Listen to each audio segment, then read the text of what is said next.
الحلوين، عاملين ايه؟ يا رب تكونوا بخير. ما عنديش الا صدر فرخه واحد. تعالوا شوفوا انا عملت بيه ايه. عملت غدوه قد كده اهو. تعالوا اقول لكم. شوفوا بقى، ده صدر فرخه ماشي، عليها بصلتين مبشورين خلاص. هنحط عليهم ايه؟ ديت ايه، 3 معالق كبار ايه دقيق اهم. عليها ملح، فلفل، بهارات. بهارات فراخ او لحمه زي ما تحبوا، يعني اللي موجود عندكم.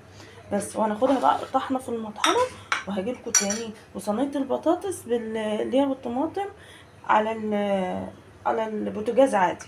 فاحنا هنطحنها كده وهجيلكوا. تعالوا نشوف هنعمل فيها ايه. شوفوا بقى، هنبل ايدينا كده ميه اهي، وهي اتطحنت اهي.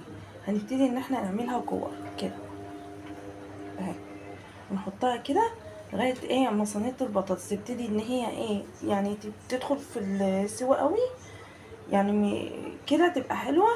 هنروح ايه حاطين لها دوت عما احنا ايه نكورهم كده.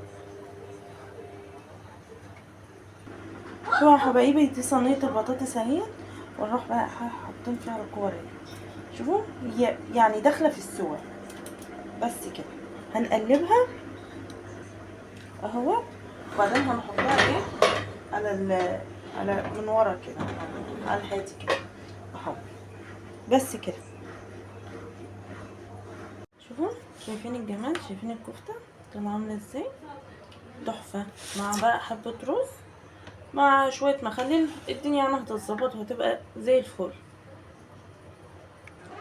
ما تنسونيش بقى في لايك ومتابعه للصفحه، وما تنسونيش كمان في كلمه حلوه منكم، واشوفكم على خير. باي باي.